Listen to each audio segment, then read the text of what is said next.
Hello, hello, hello, everyone. Good evening, and welcome to Time to Talk.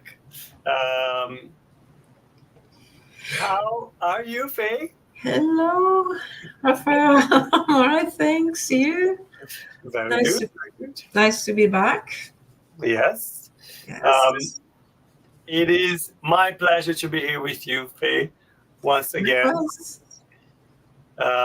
And this is our time to talk. What is time to talk? Time to talk is a little chat program, I would say, a little encounter where we, every couple of weeks, we meet and we discuss a topic related to mediumship. Yeah. Idea that is not meant to be a lecture, is not meant to be just us dumping and dropping content.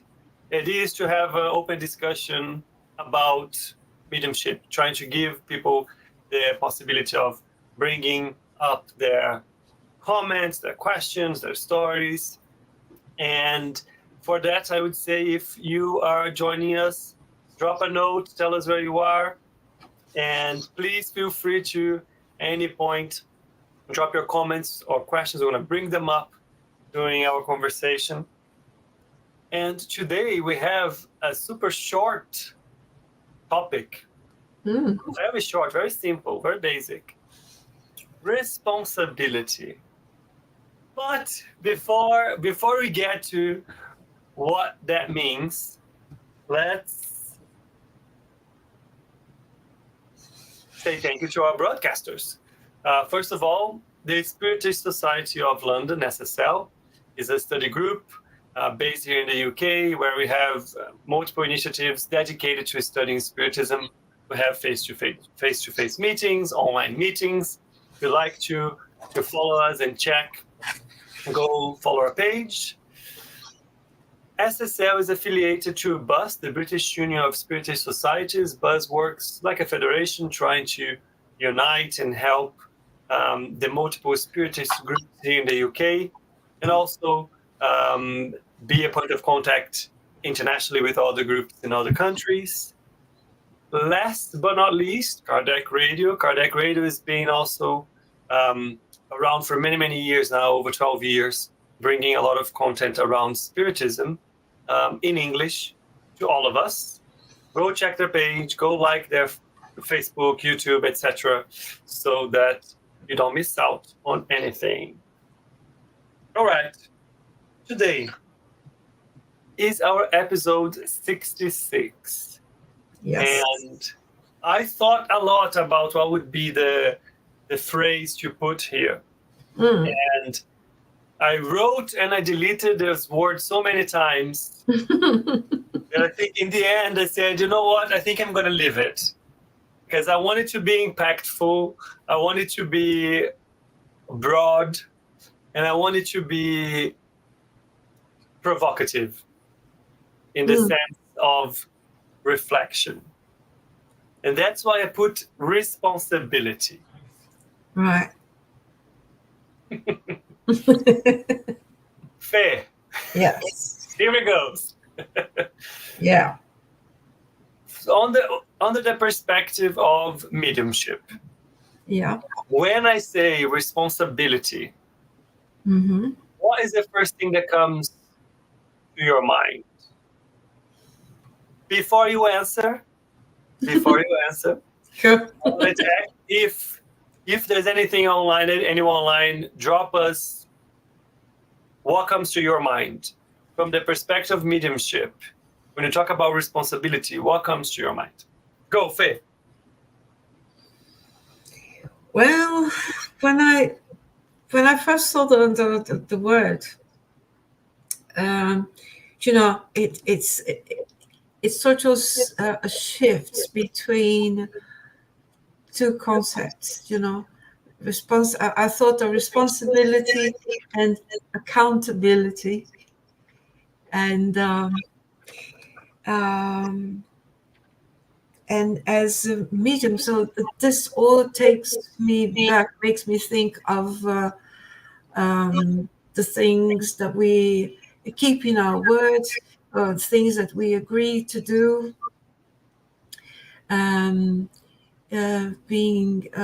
so we establishing a link of reliability and of care. Yeah. Elaborate. So what are the keywords that I got from you that I wanted to hear a bit more is accountability and care. Yeah. Because we will say you can say one is responsible in the sense that one feels the duty or has or accepts the duty to deal with something, or is responsible in the sense of having control over something or overseeing, which I'm not sure if that would be the case. But then you can talk somebody being responsible for being one who has somehow chosen to be or ended up being in charge of caring, a duty of care, or it's usually because it has chosen to take that duty of care. Yeah. I find it a bit more difficult to think in terms of being responsible for something as being the overseer or being controlling. How would that fit with within being a medium? Can we oversee anything? Can we control? Can we guide? Maybe we can. In that sense, if we accept, and this is all comes from free will, isn't it? If we accept a certain position, a certain duty, then we are telling people, well, there's a bond of trust. We're going to do our best to keep the continuity of whatever, of a certain state of wellness. Mm-hmm. So many things are coming to my mind. Yeah, rescue, help. It's interesting because as you were saying things and you were asking questions, there was an element. You asked one question, which was, can we control things and so on? And to which point did we accept that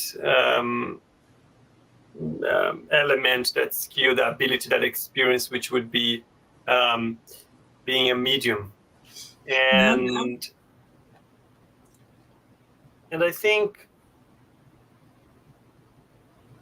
there is, whenever we're talking about mediumship here, we always bring a perspective that actually goes beyond mediumship, which is if we treat everything that we have as an asset that is entrusted to us, and then I'm not talking only about mediumship, I'm talking about anything. Yeah. Do we become responsible for how we employ the things that are entrusted to us? And that is, it is grounding, because that is a perspective that it puts back on us, right? It is. At the end of the day, it is, right? The responsibility that comes with how I use the things I have available to myself, including my time, including my health, including my resource, including whatever it is. Yeah. My intelligence, my knowledge, my ability of speaking, my speech, my all of my skills, all of that. Yeah. It sits with me in the end. What am I going to do with this? So if I come from the same principle, I treat mediumship as something that was entrusted in me and given, lent to me. I have the responsibility of how am I applying this? How am I using this? Yeah. Right? So I believe that when you're saying about, okay, but what about do we control? You started to go into a different aspect, which I think is quite interesting.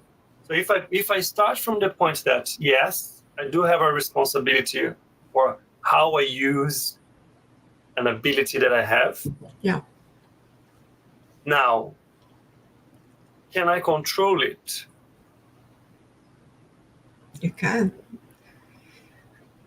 Well, that's, yes. It's good that we talk like that, because then the ideas will develop in a very nice way. If we accept the fact is, like you say, like in everything or anything, in any situation in life, if we are appointed or asked to do something and we accept it, this means that we may not have a full understanding of how far things can go, of all the implications, and we may learn play by ear. We just go, we learn along the way and supported by friends, but it doesn't mean that we have a full vision of what that function or that duty entails. But we sort of choose to be up for it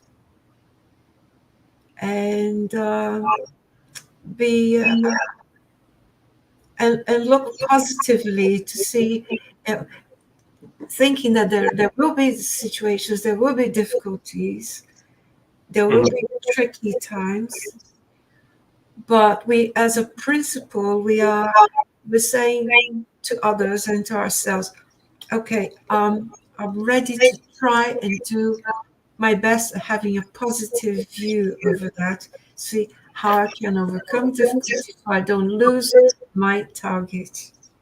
Mm-hmm. I don't lose my focus. Great keyword again that you dropped. Target.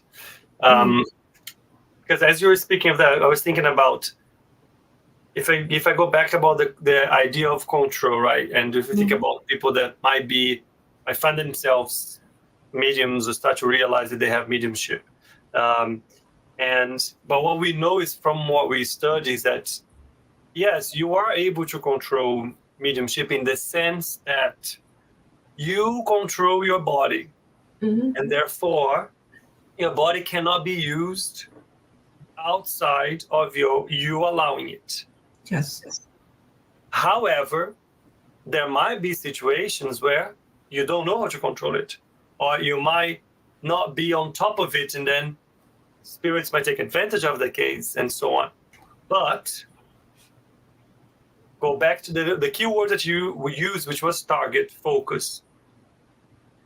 Learning, understanding that you are in a situation, understanding that it's new, understanding that it's unbalanced, but looking for where am I going to understand this? How am I going to practice this? How am I going to develop it? How am I going to learn how to keep sounded, controlled, secured, and etc. That comes with that target, with that focus. Without that intention to do that, you won't be able to bring it to balance. You won't be able to control it. Yeah. But the thing, and in following that same line of thought, I think it's, again, we're not seeing mediumship as anything detached from any process in life. On the contrary, it's very much part of life, and it would be unrealistic to try to see it differently. You know, it's not like some miraculous phenomenon that comes from a parallel universe that you don't know where from and what for. You know, it may be from another universe, but it's something that is as much part of the journey, and it is a journey in itself. And like in any journey, I think there are times when you have to stop and reassess it and say, is this the right path? Is this the right way? Am I going, if I want to achieve that target, is this the best way to do it? Or am I overcomplicating things? Am I making things more difficult than they need to be? Or am I missing something? Am I not taking into account some very important phases of it? I mean, it's not exactly the thing that you have shortcuts. There are no shortcuts. Maybe on a trip, on a journey, you can find a shortcut. Mm-hmm. Yeah.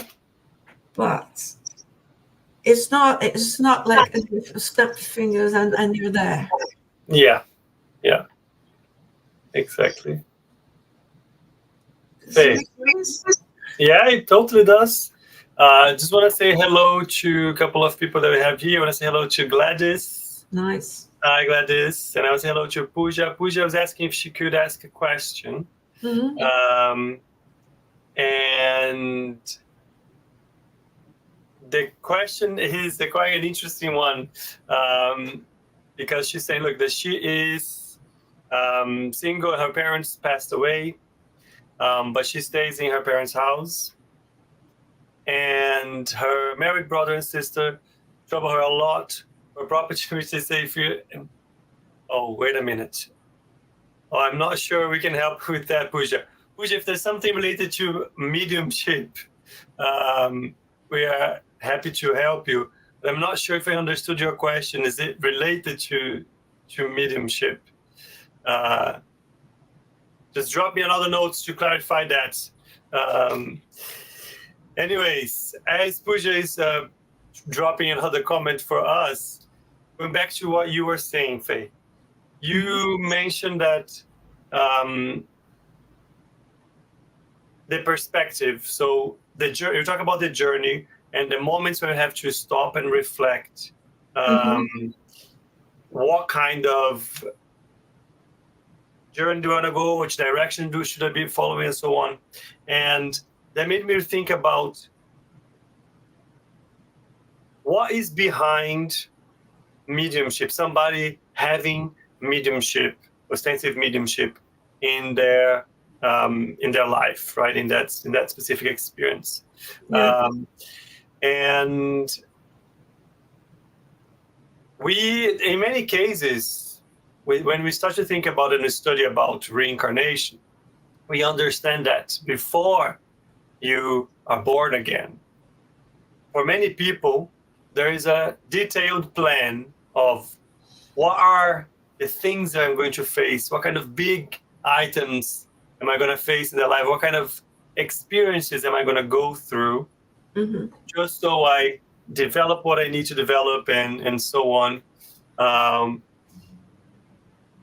And we understand that for many people who come and find themselves as mediums, that element was part of their planning. And together with that, there was study and clarification and commitment with how to use that mediumship, what to use the mediumship for, what should the mediumship in that person, in that journey, trigger in terms of thoughts and reflection. So it goes back to what you're saying, Faye, which is the moment where you stop and you have to think, where am I going? Which direction am I going? What kind of information is being brought to me? What do I need to reflect and realize based on a new perspective that might be showing up to me? Mm-hmm. For example, Yeah. eternal life, spirits, and so on. Does that make sense? Yes, it does, because I think we need to be honest and say that whenever we, I'm sorry, I can hear an echo. Is the sound all right? It sounds all right here, yeah. Okay.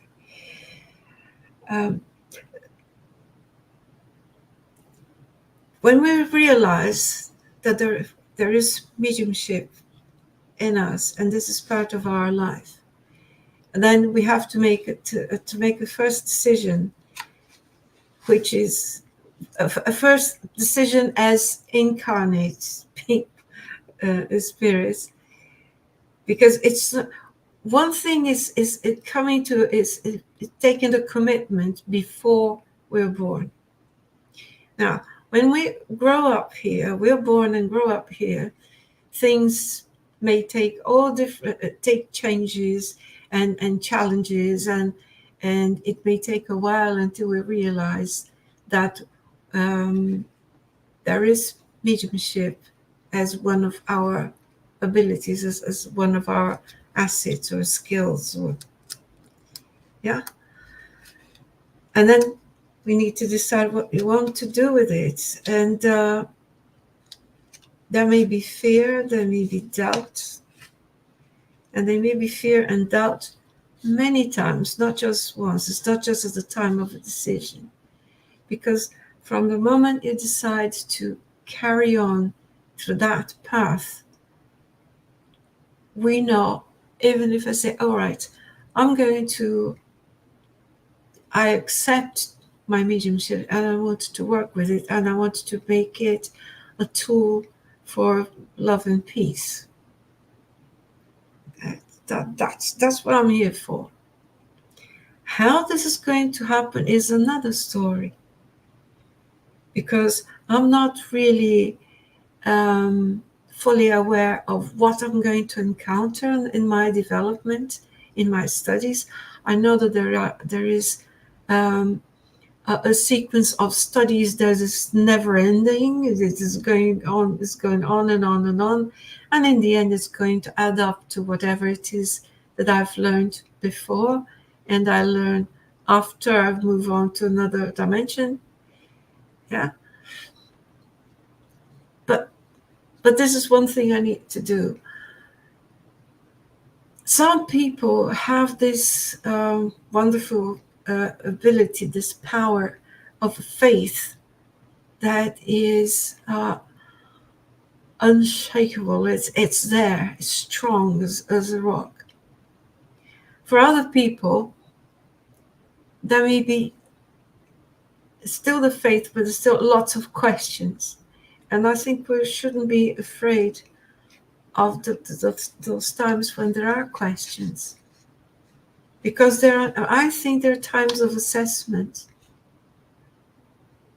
It's like, say, well, is this right? Am I doing it right? Am I in the right place? Is this what I believe? And so, well, yeah, this is what I believe. But why do I say that?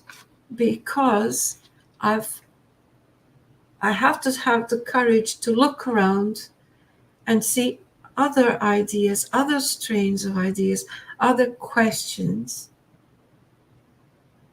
and pose myself and ask myself all those questions to see, where am I?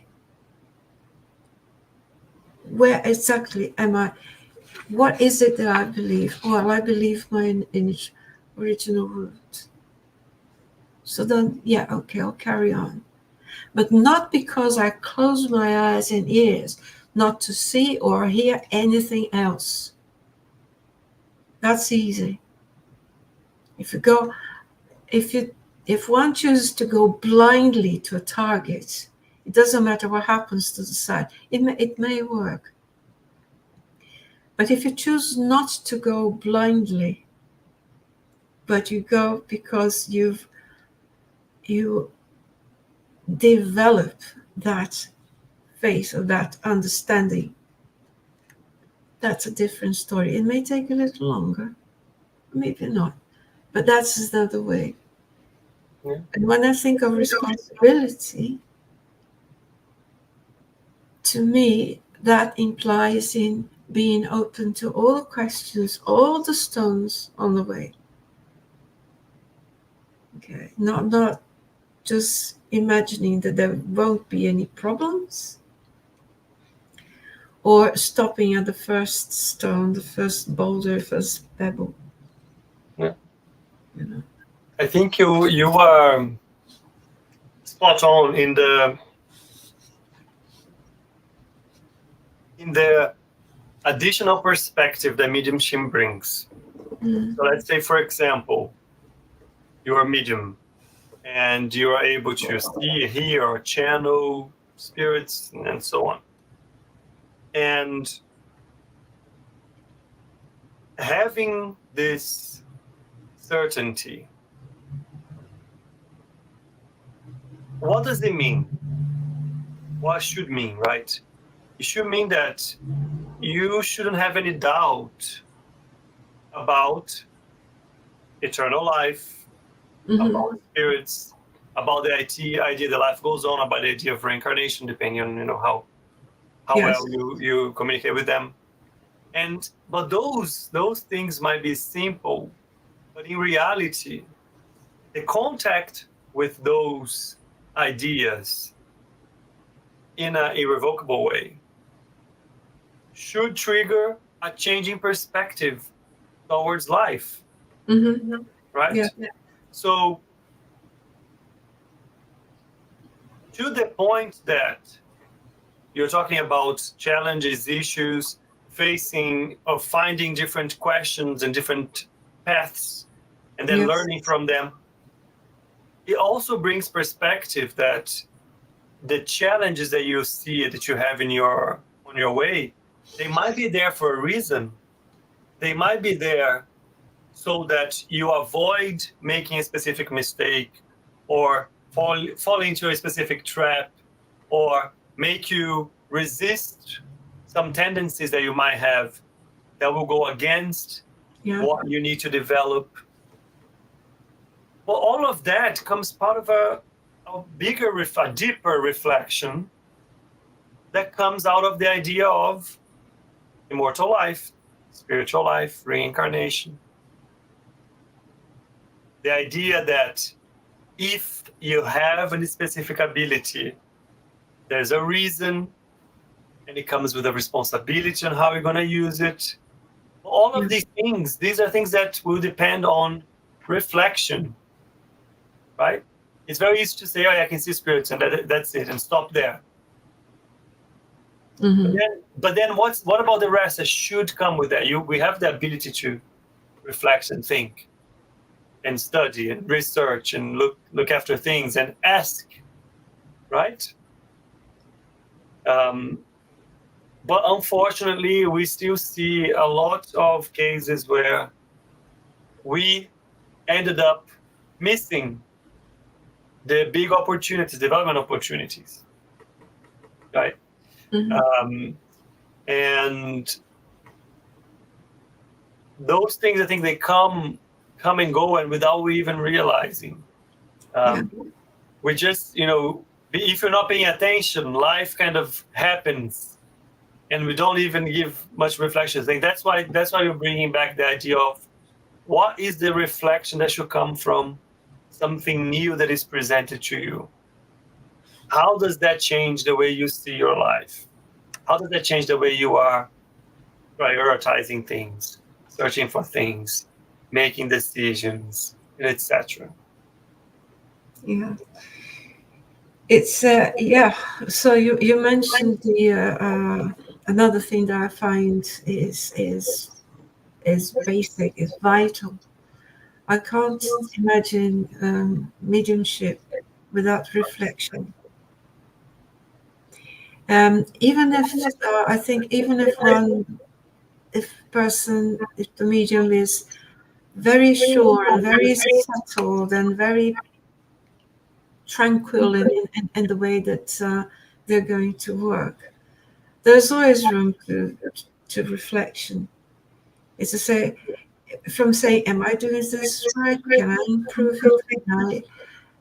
Can I, is my perception accurate? Can I refine it? But it may be the case of also of thinking, well, am I doing this because I've been told to do? No, nobody tells you to do. You do it because you want to. Yeah, that's free will. Yeah. In a way, it's a free will, unless we're a very special case of that's been organized at another department. But most it's pretty much free will. So if you think, am I going to disappoint my friends and everybody else? Maybe. But they will mend because the system, the universe will mend itself, will find ways. It's not going to collapse because one element is absent. But it will be enriched if all the elements are together. So if I am the element that steps down, I'm the one to be disappointed of myself. Unless I'm pretty sure, I say, well, I'll deny I'm a medium, but I don't want to do anything about it. That would be a bit risky to do, because I know that being a medium, it's not affects me as a system, affects me as a physical body and a component. You know, the energy that I'm not using has got to go somewhere. And that if that energy doesn't flow, it's just like anything that doesn't flow, it stagnates and it becomes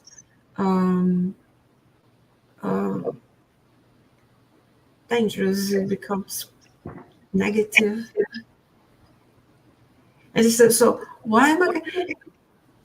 If people say, well, if we're meant to keep this body healthy, if we're meant to move for at least 30 minutes, at least, if we do that, 30 minutes, they'll be fine. But if I decide, well, I'm going to do even 5, what's going to happen? I am choosing all the consequences that I'm about to face, because it's been my choice not to do anything, to care for my body, and I need it. I really need it to move about. Yeah. I think the same goes to mediumship. Yeah. It's part of the organism. I've been thinking of the one of the reasons why we brought this theme today was it was part of the book The Messengers, right? It's a book from Chico Xavier, making it English. Xavier, yeah. Xavier. Francis Xavier. Yeah, Francisco Xavier or Xavier. Anyways, yeah.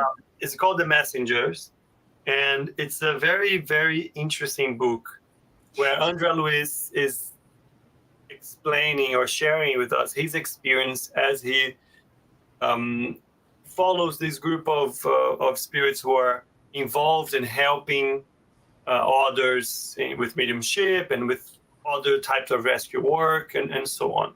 Mm-hmm.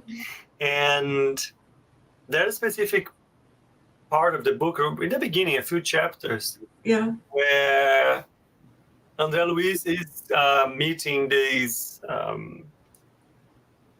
other spirits that have also disconnected, and they all part of this group where they are, I guess, learning and readapting to the spiritual world after they passed. Yes.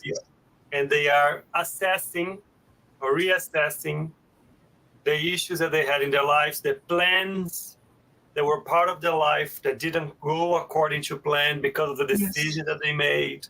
Yes. And they're very, very, very good cases, and they bring us such a wider understanding of life, and how life is planned to move and guide us through the experiences that we need, that will help us. But because we are short-sighted, we end up focusing just on the now, on the material elements, on my comfort and what's easier or better for me. And then we end up missing on the opportunities. And if I may, there's one case that they are long cases, so unfortunately we cannot read all of them here, but there's one case that Yes. I'll try to tell the story in a short way. Right.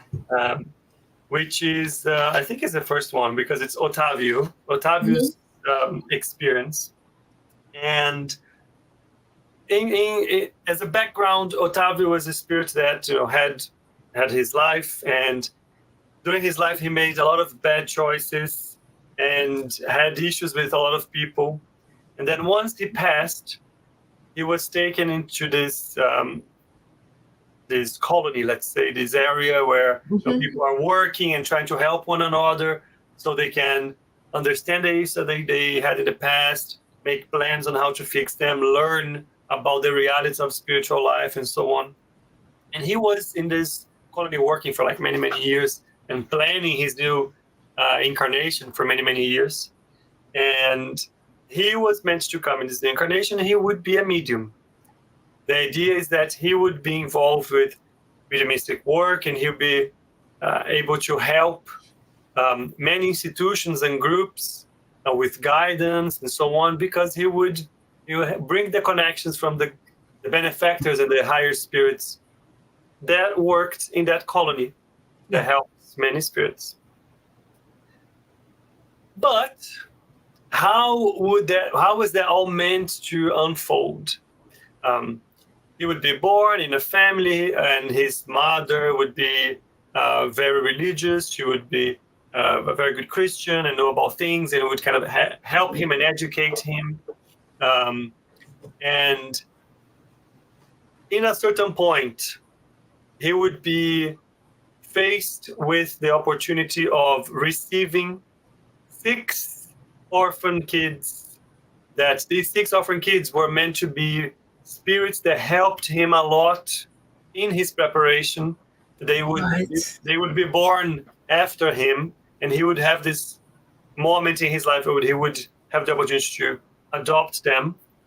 And through that process of dedicating himself to them and so on, that would end up keeping him from being married, having his own family and so on.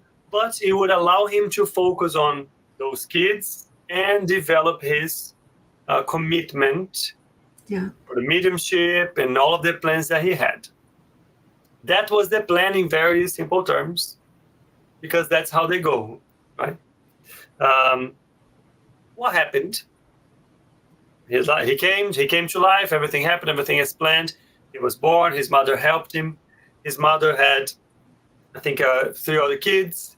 But unfortunately, she passed when he was still young. Then his dad married again, and his second wife had 3 kids. So he ended up like having 3 brothers and sisters plus the 3 other kids from his mother-in-law. Right. And then when he was still a young adult, I think around his 18th or 20th anniversary, he lost his father, and then right after he lost his mother-in-law. by that point, he had already initiated his understanding of mediumship. He started to see things, started to hear things. He was clarified about the work that he was meant to be involved with and help, and the groups. He was already part of the groups that could help him develop his mediumship. Mm-hmm. But he decided not to trust on that. He thought all of those things that he was seeing and hearing, they were all hallucinations.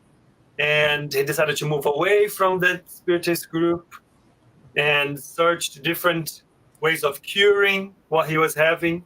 Right. And what happened was he ended up getting involved with other types of therapy that were very unconventional, that ended up guiding him through a very promiscuous path. And when the time came that the kids had no one else, because all of the other adults had passed, he wasn't there for them. He didn't take on that responsibility that was meant for him. And all of his mediumship was deviated and misused with this other path that he ended up choosing for himself. Anyways, and then his life kind of unfolds even further with that as a consequence of that. Mm-hmm. But what happened was he got to the other side, and he was really upset because he had all of the plan, all of the help, multiple benefactors involved. Yes. He had no excuse about knowing about eternal life, spiritual life, all of the hardship that in theory he would go through to make sure he was providing for the kids, to make sure that he was focusing on what was right, to be the example for them. That for us, we would see, it would be like, oh, this is a tough situation, we need to avoid and so on. But which is all true, but that is what would have kept him in the right path. Right. That's what would have made him a good example for the kids. Yes. So this example for me, it's very sobering and it's very grounding, because it just shows us very clearly all of these reflections and ideas that need to come from the understanding of spiritual life, the understanding that comes with mediumship. Right, Faye? What else was then? Anything else that when you were reading those cases that came to your mind or that touched you in a specific way? Yes, that was something from related to what you were saying, and it's when one of the elders or one of the instructors, let's say, or leaders in that communications department, I think, it was talking about the getting all those failed mediums together for retraining, and they said, well, even the ones who hadn't been mediums but they were being prepared to be, they had to be trained and have a full appreciation of what that ability involved, because there were so many failed ones that they failed along the way because of the choices that they made or the choices that they didn't make. And even though having given up on trying, given up on even the slightest form of mediumship manifested in them.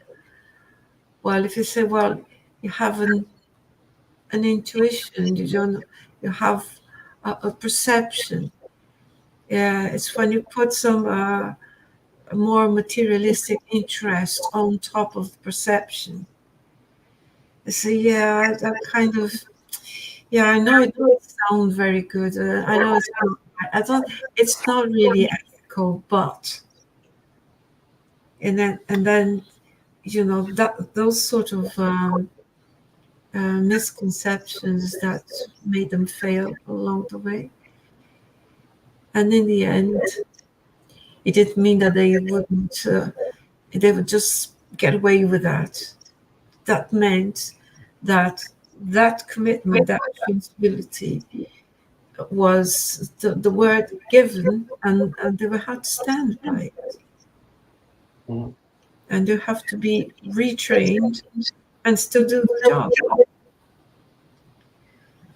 Not because they would have to, because that would be perhaps the best solution, the easiest, or the less painful perhaps, way of sorting out the wrongs that they had left behind.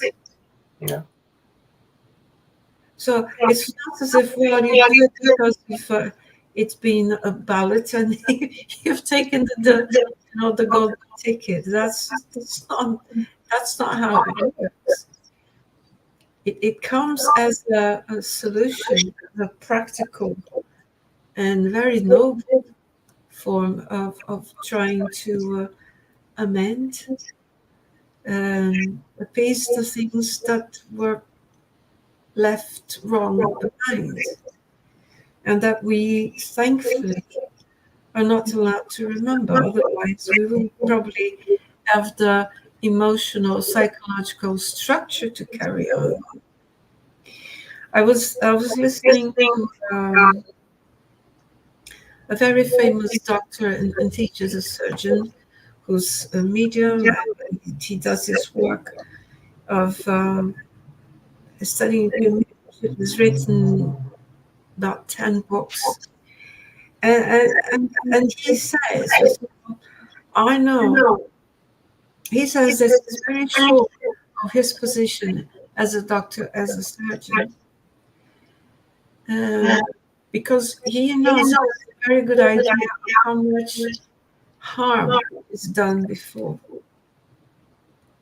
in previous lives. And he says, and I'm grateful to God that I can't remember everything, because otherwise, in this life that I'm working, and I work full time in every single minute for my mediumship and for my profession as a doctor. If I had the the faintest idea who's in front of me, who is it that I'm looking after, it could have been, it might have been somebody who was dear to me, but more likely to be somebody who I've done huge harm in the past. And now this person just comes back to me for me to put it right.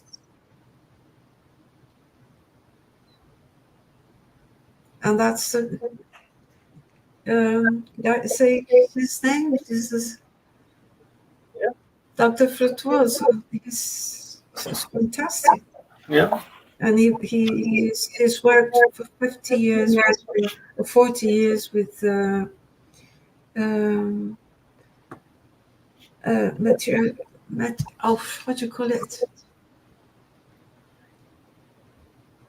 When they materialize, when the spirits materialize. Mm-hmm. Materialization, yeah. Yeah, at a very special center in Rio. And he says, well, I've been doing that, and I go there and I sit at the same chair and I do whatever I need to do. And if it's to sit and pray, that's how I do. Yeah. I think that's the thing that we need to stop ducking the responsibility, right? I think that's the thing. The opportunities will come to us to make the decisions where we can either prioritize ourselves or prioritize whoever is in need in front of us. Mm-hmm. And that will come throughout life, regardless if you're a medium or not. The fact that you are a medium forces you to say, I understand that there is life after death. I understand there is this. And so there's that perspective that should be there. But you don't know when mediumship will be developed in you. And the responsibilities that you can take or avoid in the situations that are in front of you, they might be part of that journey. Yes. And may I add that the responsibility also involves being very honest about what you do with it. You know, what sort of associations, because that is just, it's like another form of association.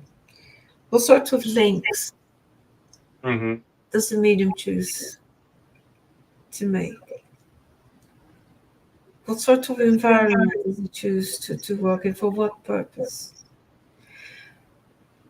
If it doesn't have to be spectacular, you know, there's a lot of seeing there, and sometimes there's a lot of on media, on TVs and internet, and there's fantastic paranormal, spectacular things. Well, there are people who claim it, but it's usually on the backstage of life that people work the best, you know.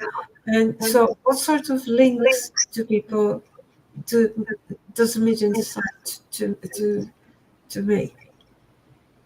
If it's one to do good, fine. Any little bit of good is great. Okay. If good is good, you know, more or less, if you do the best to their abilities. Now, if they decide to use that for something that's less than good, then that becomes a huge problem, because then it's adding to the injury. It's adding problems to the previous problems. So it's getting a huge debt with life.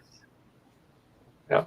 Because it's having the opportunity to do something, to put something right, even minimally, and choosing not to. Yeah. It comes down to what you always mention, which is your commitment to your personal growth, your moral development. Yeah. And I just want to say something, that it's not, this is, we know it's, whether you're a medium or not, I think that is what should be moving you. And the fact that I just want to put my hand up and say, look, the fact that I'm talking about this and that I know about this does not make me any better than anyone, right? No. I still face a lot of opportunities in my life and decisions, and where I have to, okay, this is going to benefit me, this is going to benefit others. And the first thing that comes is, okay, let me just go with the one that's going to benefit me. It is something that we still need to work on and work towards. But I think in the end, if we're going to boil it down to, is when the opportunity comes and you have a choice in terms of, is it helping me or is it helping others? Go with it. It's helping the person in front of me. And there's no secret. It's just intention and trial and awareness and commitment. It's not just a matter of like heard and now I know. It's more of a, how do I commit to improving myself, which is the challenge, right? I wish I had the answer. Yeah. It's well, you know, at the end of the day, you know, if I don't want to make it like a dramatic take on things, at the end of the day, it's going to, the least it's going to be a missed opportunity. It's a missed opportunity to feel good, because it's a wonderful feeling that when we feel that we get something right, You're doing a test at school and you get good marks. That's a good feeling. Do something that's helped someone, and that person shows a gratefulness, or you see that the result is solid and positive. That is a good feeling. But there's even more longer lasting feeling, which is the one that say, well, I've got this ability, probably because without it would take me very long to put things right, to do all the mess I've left behind would probably take far too long. So they've given me this bonus. All right, okay. So moving on, and it is a wonderful feeling to see that whatever you do well, caringly, is good. It feels good. Don't run away from the responsibility. Embrace it. Yes, it doesn't. I don't like this to leave like a mood of of something heavy. It's a burden. Well, it's a mediumship. It's your burden. It's something for you to repent from the past sins. Yeah. It's given you because we repented. Yeah. That's done. That's understood. Move on. Yeah. Now that's the tool to move on. All the rest is okay. It's settled, done, understood, finished. Next phase. Yeah. Turn the page. New leaf. Yeah. That's great, Faye. Yeah. Very, very good. But unfortunately, our time is up. Yeah. Before I go to announcements, I just want to say thank you to Gladys, Pooja, and Idson for their message and their notes, for being here with us. Thank you. Good to know that they are there. And let me quickly get our announcements. So there you go. Here, the usual ones. So every Wednesday we have Spiritual Light with different topics and different guests. So go check Buzz and Cardiac Radio channels so you don't miss out. And if you'd like to know and understand a bit more about mediumship, every Saturday we have the Mediums book online course. So feel free to join us. Have the details here from the Zoom link. And every week we pretty much go through item by item, reading, discussing, asking questions. It's very good. It's at 10:30 a.m. UK time. And that's it for today. Yeah. Faye? Yeah. Thank you. Thank you. It's been a pleasure. Hope to see you again in 2 weeks. Yes. And I hope to have our friends back in 2 weeks, when we're going to bring another exciting topic. Good. Yeah. Thank you very much. I just saw that Guilherme and Natalia are also here with us. So Hey, hello you. Hello you. Thank you very much for joining us. Thank you. And hope to see you all around. Yeah. Bye-bye. Bye. Bless you.